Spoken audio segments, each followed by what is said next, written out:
The only thing standing between you and the evening is an amazing speaker and my modest hosting. As we continue our proceedings, it is my privilege to introduce a special segment carefully curated to deliver actionable insights through dynamic discussions and expert perspectives. Get ready for our next special session titled Emerging Opportunities in Startups and Venture Capital Funding. In today's rapidly evolving economic landscape, startups have become key drivers of innovation, job creation, and economic growth. Venture capital funding plays a pivotal role in nurturing these startups by providing the much needed capital, strategic guidance, and market access to scale their operations. To lead us through this insightful discussion, we are honored to have with us CA Poornima Nayak, whose expertise and experience in the field of finance and investment will undoubtedly provide valuable perspectives. May I invite CA Gautam Nayak M to kindly escort Miss CA Poornima Nayak to the dais and present a token of welcome.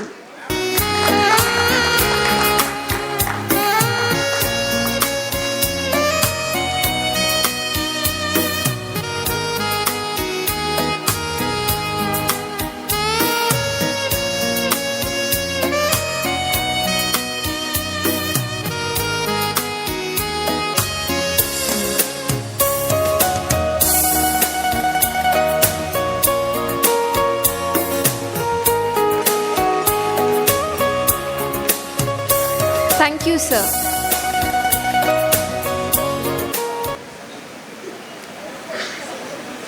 It gives me great pleasure to introduce the speaker for today's session, CA Poornima Nayak. Ma'am serves as Vice President Investments and Finance at Ventana Ventures. A chartered accountant and a certified alternative investment fund manager under SEBI norms, Ma'am brings over 13 years of rich experience spanning investment management, international taxation, and fund governance.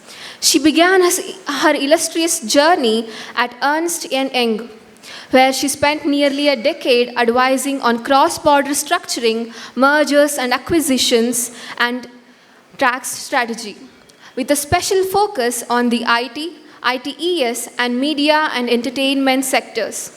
Currently at Ventana Ventures, she leads both investment strategy and financial leadership, playing a vital role in sourcing and scaling high-potential startups, mentoring founders, and ensuring robust governance and compliance across the fund.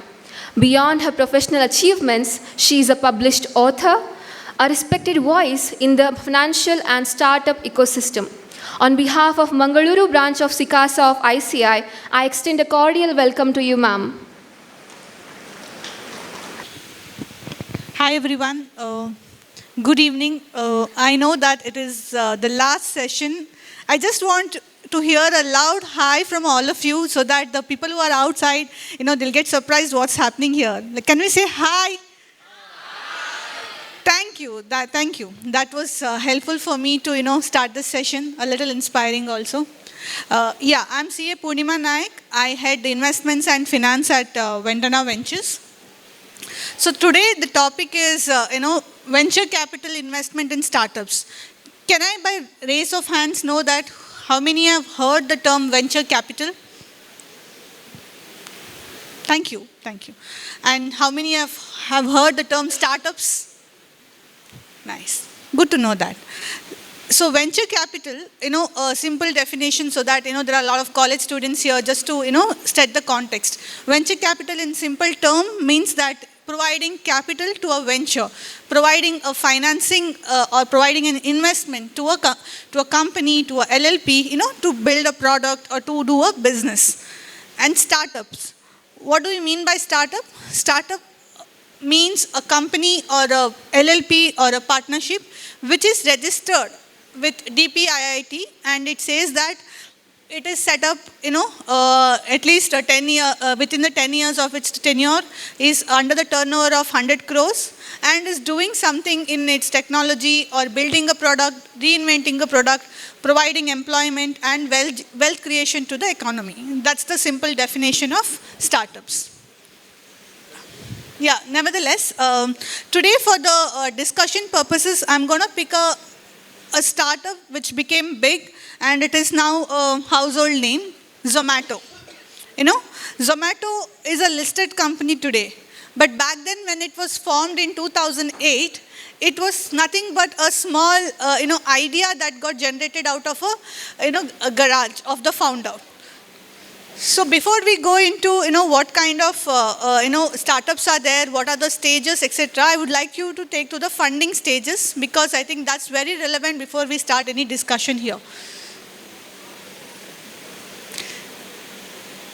Yes. Yes. So most of you would have seen the Shark Tank episode that comes in, the OTT now. There is a founder coming, pitching before a lot of investors, saying that this is the product I have. Would you like to invest in me, etc.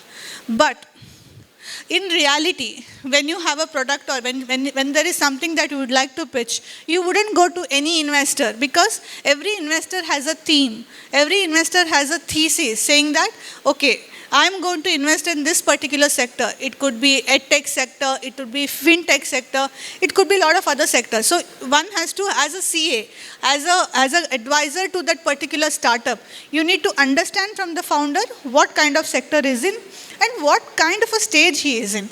So as you can see here on the slide, there is an idea stage, which means that the founder has just come and said that, okay, I need to build XYZ. Zomato, when it was formed, it was just a list of menus, with different restaurants menus, like a yellow page directory that was there. Then the founder thought that, okay, people are using it, they're trying to, refer to this. Let me put it online. Then people started going online. Instead of Googling, they started going to the Zomato page. It was called something else back then. All the menus were at one place. And that's what MVP was there. What is an MVP? It's a minimum viable product or a prototype that a founder has created. Once that level is crossed, there is something called as a PMF. It's nothing but product market fit, which is a stage generally where, people start to raise funds. It's called as the product. There is certain product which I have developed. It has reached a stage where, customers have started accepting now. Revenue may not be there, but customers have started accepting now. Let me go for a funding. So therefore, if you are working for a startup, there are a lot of startups in Mangalore. I hear that there are 200 plus startups. When you're working for a startup founder, you need to understand from them at what stage are they in, because that is very important for all your financial analysis thereafter.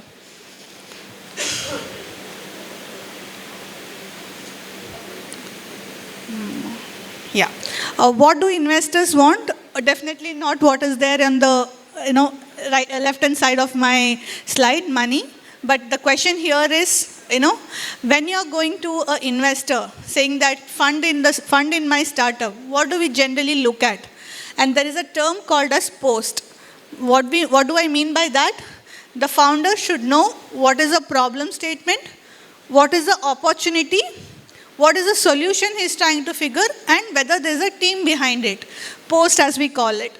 So whenever there's a pitching session, in Shark Tank, please give importance to this process. You may note that, a lot of founders try to say that, there is this problem we have seen people facing. So we are trying to find an opportunity here, and that's why we have built this XYZ product.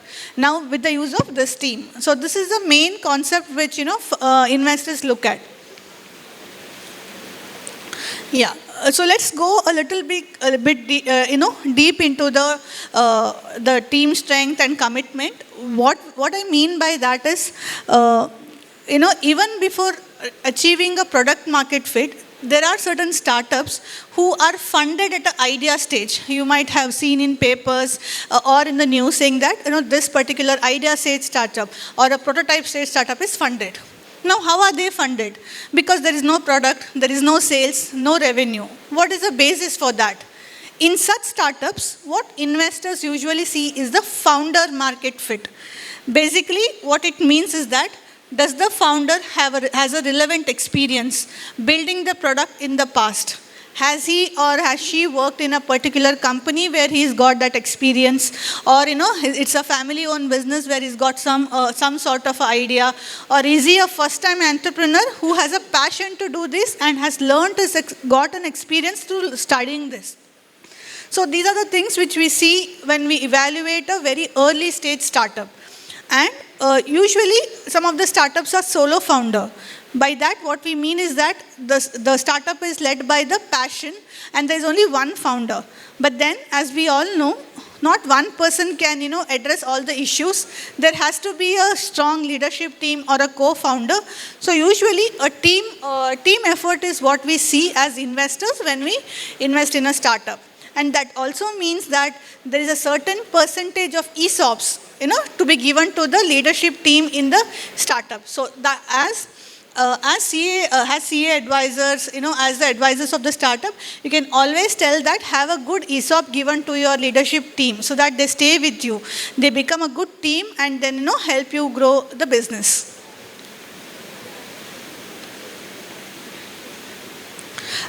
Yeah, after team comes, the problem statement is the first and foremost thing. So it should be something that you're trying to solve a problem that's there and not a copy paste of the product which is already in the market.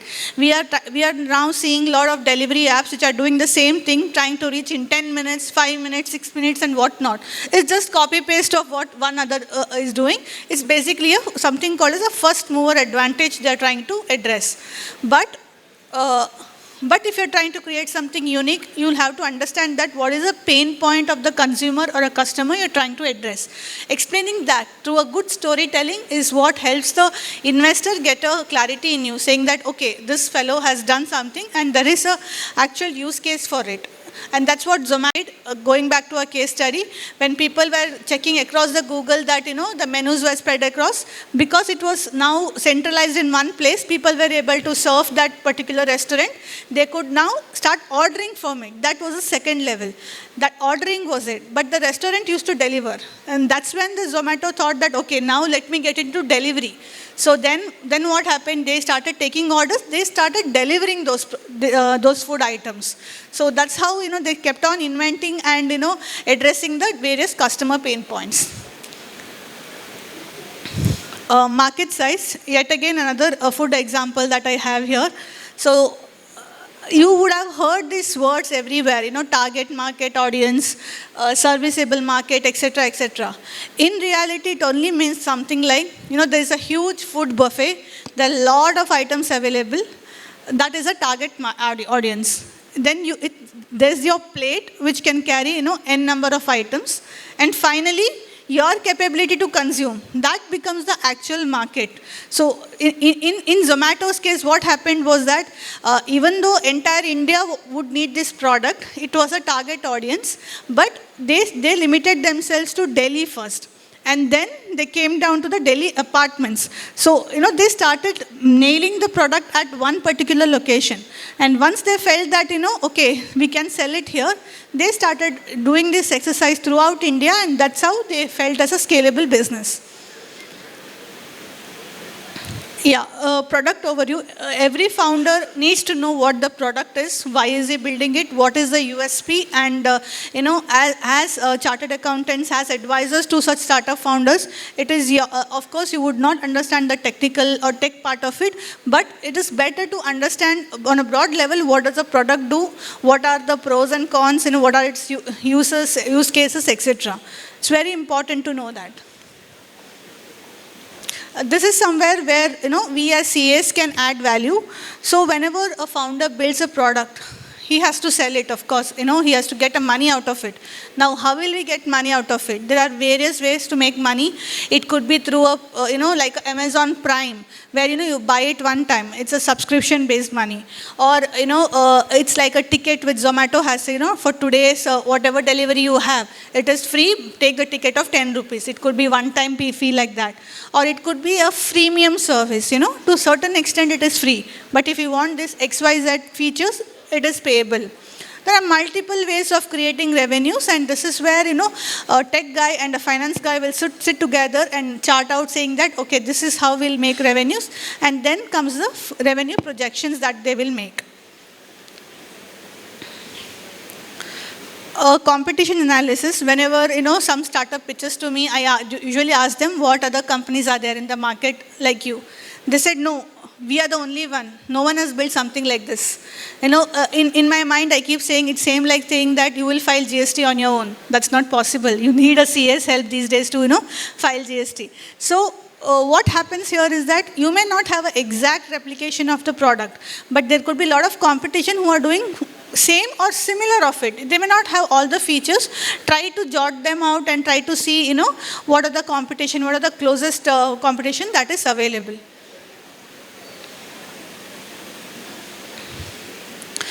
And this is where we can add a lot of value on financial projections. Whenever founders send projection, they send something like, year 1, I will earn 5 rupees, year 2, 5 into 2, 10, then 15. But there is no actual basis for it. There is something called as unit economics, where you try to work out, if you sell X number of products in year 1, how much what can you break even, when you earn the EBITDA, etc. So that's where, as finance professionals, we can add value. We can try to tell them, there is something called as operating cost, something called as capital expenditure, because whenever in the idea stage and at the POC stage, a lot of time is gone in development, which means capital work in progress. Don't put it to P&L, put it to balance sheet as intangibles. All those guidances can be given to them, and then, tracking their profitability, trying to say that, year 3, up to year 3, you could make losses, but year 4, you have to start getting the profits back. You have to break even. All those financial knowledge can be given by you. I think it's a fantastic career opportunity also to be doing this.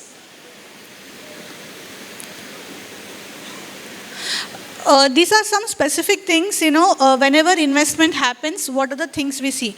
You would have heard the term valuation. In Shark Tank India, they'll say that, "मैं 2 crore दे दूंगा for 2% capital," etc. How do they arrive at that? It's nothing but how you value the company. It's not random, it's not that fancy that you just got up and said that, okay, I'll pay you only so much.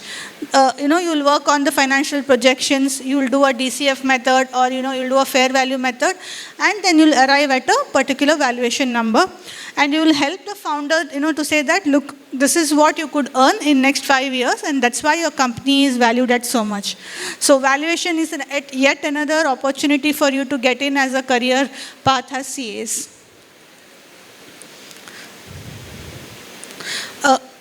After investment round, what happens is that we have seen lot of startup companies. Some of the names include, Nayak, Lenskart, Housing.com, Byju's. When we hear all this, we know what comes to our mind first. Not going into the specifics, corporate governance remains the important part of it. Has chartered accountants, has candidates of ICAI. It is our duty to be, ethical in the practices. Ensure that all the information reports, all your balance sheets, P&L, cash flow statements are, recorded properly. The accounting recognition, following the accounting standards. Because in most of the cases, we have seen that the revenue is not recognized well. Either they are recognized in advance, there is some kind of a misrepresentation, etc. So what helps is that, in startups, like if you go and read about Nayak and Lenskart, you can see that what make them successful today is the strong financial data, investor reporting, the strong corporate governance, etc. And I think that CS can be a good partners in helping those founders to make this a good case.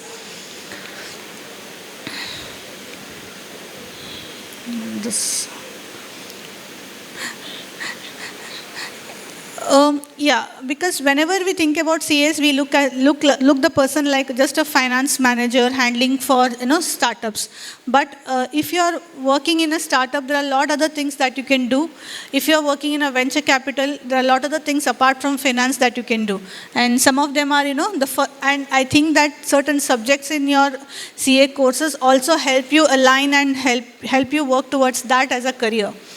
So on valuation, forecasts and compliance, the SFM or Strategic Financial Management is one of the very relevant paper which helps you, in theory and practice to work on those principles. And of course, economic laws, because you work on a lot of unit economics. What I mean by that is, to make this one product, what cost do I incur and at what value do I sell it? That's very important. And economics and also your costing subject comes to lots of use there. Next comes design MIS, SS unit economics, investor ready financials. Of course, most of us know financials. Startup guys will come running to you saying that please make balance sheet, P&L, etc. What do I mean by MIS? It's nothing but the same statements, unaudited data, which is sent to investors every monthly, every quarterly. In addition to that, we also circulate cash flow statements saying that, this is the money left with us, this is what we are earning now, etc. Help founders maintain clean cap tables, ESOP planning, and future dilution. This is a very important topic. So whenever a company is set up, there is a certain percentage which the shareholders have. So founder X will have, say, 50%, founder Y will have another 50%. When investor comes in, he puts in some money. He also gets certain shares. Then there are family and friends who trusted in this person saying that, okay, take this money, something called angel money. You can keep it. We are giving it to you as a token of, the thanks or whatever sort of a thing. Those people also sit in the, capitalization table of the company. So keeping the capitalization table clean is very important. Having random people saying that I'll give you an advice, give me 1%, I'll give you this advice, give me 2%. Please be aware of such people. Try to see only if they add value, then that results in share holding change. Set up compliant governance structures, guide investor communications. So company law, professional ethics is what matters here. Whenever we are communicating to an investor or any stakeholders, ensure that we are all integrity is there at the highest times, and try to do up a good communication notes when you circulate it to the investors. And lastly, as we all know, the CFO roles where you help in structuring, you help in financial planning and analysis, which is, the bread butter of our chartered accountants. Yeah, the fundraising is a milestone, not a destination. When we build with intention, the capital is just a tool and not a goal. So just want to highlight here that, on the top of all of it, we hear a lot about startups. Corporate governance becomes the top priority at this point to get a confidence of investors. Whenever investor invests their hard-earned money, we see a lot of founders enjoying it, using it for their own salaries, or kind of misrepresenting, misappropriating, etc. So we as chartered accountants should ensure that all that is taken care in terms of applying our accounting standards, looking at all this data, auditing it well, either in internal audit, stat audit, etc. So yeah, so that's what I feel. Be authentic and data driven, and align the vision with the investor in mind. Thank you.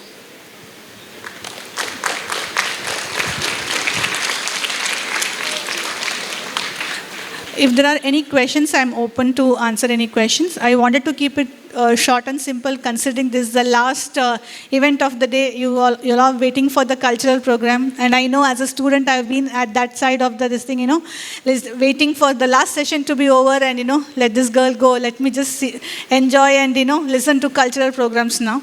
So this is what I do day in, day out. I am part of a venture capital fund where I, help the fund to invest in the startup, assess what startups are good to invest, then manage them in terms of help, advise them saying that, okay, this business operation is not doing well, you need to stop doing it, look at their financials every quarterly, ensure that there are no red flags, there are no leakages of income, etc. So happy to answer any questions online or offline. Yeah, thank you.